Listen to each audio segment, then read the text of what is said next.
Majority of लोगों को dogs as a पेट बहुत पसंद होते हैं। बहुत ही लविंग एनिमल होता है, बहुत ही केयरिंग एनिमल होता है। बट क्या आपको पता है डॉग से एक बीमारी आपको ट्रांसमिट हो सकती है जो कि बहुत ही खतरनाक हो सकती है। इस बीमारी को बोलते हैं हाइडेटेड सिस्ट। हाइडेटेड सिस्ट एक बीमारी है जिसमें मरीज के लिवर या लंग्स या दोनों ऑर्गन्स में कुछ सिस्ट्स बन सकती हैं। हाइडेटेड सिस्ट कॉमनली लिवर में पाई जाती है, बट उसके जो सेकेंड मोस्ट कॉमन साइट है बॉडी में वो होता है लंग्स। हाइडेटेड सिस्ट एक पैरासिटिक डिजीज है जो कि एक पैरासाइट एकाइनोकोकस ग्रैन्युलोसिस की वजह से होता है। ये नॉर्मली डॉग्स के थ्रू ट्रांसमिट होता है। ह्यूमंस में डॉग इसका डेफिनेटिव होस्ट होता है और शीप्स इसके इंटरमीडिएट होस्ट होते हैं। तो कंटामिनेटेड फीसिस के थ्रू ह्यूमंस में हाइडेटेड सिस्ट पहुंच सकता है। अगर किसी भी मरीज को लंग्स की हाइडेटेड सिस्ट होती है तो जो कॉमन साइंस एंड सिम्टम्स होते हैं वो होते हैं बार बार खांसी आना। ये खांसी नॉर्मली ड्राई कॉफ होता है। धीरे धीरे जब हाइडेटेड सिस्ट का साइज बढ़ता है और लंग पे प्रेशर बनता है तो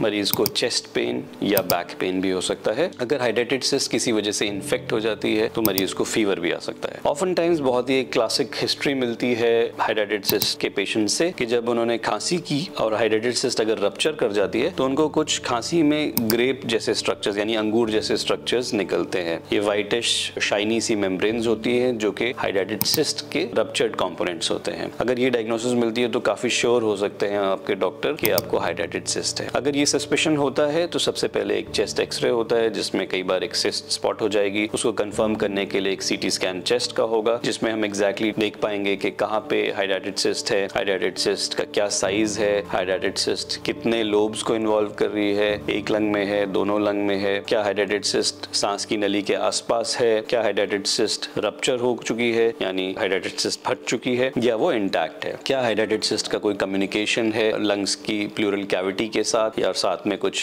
एम्पाइमा भी है। ये सारे क्वेश्चंस हम सीटी स्कैन देख के आंसर कर पाते हैं और उसके अकॉर्डिंगली हम उसका ट्रीटमेंट भी प्लान करते हैं। हाइडेटेड सिस्ट के लिए कंफर्म करने की एक सीरोलॉजी भी की जाती है जिसमें हम एलाइजा टेस्ट करते हैं फॉर काइनोकोकस जो कि हमें कंफर्म कर देता है कि ये डिजीज हाइडेटेड सिस्ट ही है। एक बार हाइडेटेड डिजीज कंफर्म हो जाता है तो नॉर्मली मरीज को हम एक दवाई पे स्टार्ट कर देते हैं। इस दवाई को बोलते हैं एल्बेंडाजोल। एल्बेंडाजोल दवाई लेने से कई बार सिस्ट्स का ग्रोथ रुक जाता है या 20 to 30% रिग्रेस भी कर सकता है, but most of the times ये कंप्लीटली एलिमिनेट नहीं कर पाती हाइडेटेड सिस्ट को। और अगर सिम्टोमेटिक हाइडेटेड सिस्ट है लंग्स में तो हमें सर्जरी की जरूरत पड़ती है। क्या सर्जरी करते हैं हम हाइडेटेड सिस्ट में? तो हाइडेटेड सिस्ट की सर्जरी डिपेंड करती है कि हाइडेटेड सिस्ट कितनी है और किस साइज की है और सांस की नली के आसपास है, वो रप्चर हुई है या नहीं हुई है, उसके अकॉर्डिंगली। नॉर्मल जो हमारा प्रिंसिपल होता है हाइडेटेड सिस्ट सर्जरी में वो होता है लंग प्रिजर्वेशन, यानी हम नॉर्मल लंग को निकालने की कोशिश नहीं करते इस सर्जरी में। हम सिर्फ कोशिश करते हैं कि हम उस सिस्ट को निकाल दें, उसकी वॉल को निकाल दें और उस कैविटी को हम बंद कर दें। इस प्रोसेस को बोलते हैं कैपिटोनाज सर्जरी। कैपिटोनाज सर्जरी काफी कॉमन सर्जरी है और इसमें हम लंग की पैरेन्काइमा को प्रिजर्व कर लेते हैं। स्पेशली इंपॉर्टेंट है लंग की पैरेन्काइमा को प्रिजर्व करना क्योंकि कई बार हाइडेटेड सिस्ट मल्टीफोकल होती है, यानी वो एक अपर लोब में भी हो सकती है और एक लोअर लोब में भी हो सकती है। तो हम लंग का डिफरेंट पार्ट को रिसेक्ट करना अवॉइड करते हैं। कई बार ऐसा होता है कि हाइडेटेड सिस्ट बहुत ही बड़े साइज की होती है, कंप्लीटली रप्चर्ड होती है और तब उस लोब को प्रोटेक्ट करना या प्रिजर्व करना फिजिबल नहीं होता है। तो उस सिचुएशन में कई बार हमें लोबेक्टमी सर्जरी भी करनी होती है, यानी जिस लोब में वो हाइडेटेड सिस्ट होता है उस लोब को कंप्लीटली रिसेक्ट कर देना होता है। सर्जरी के बाद भी कुछ दिन तक हम पेशेंट्स को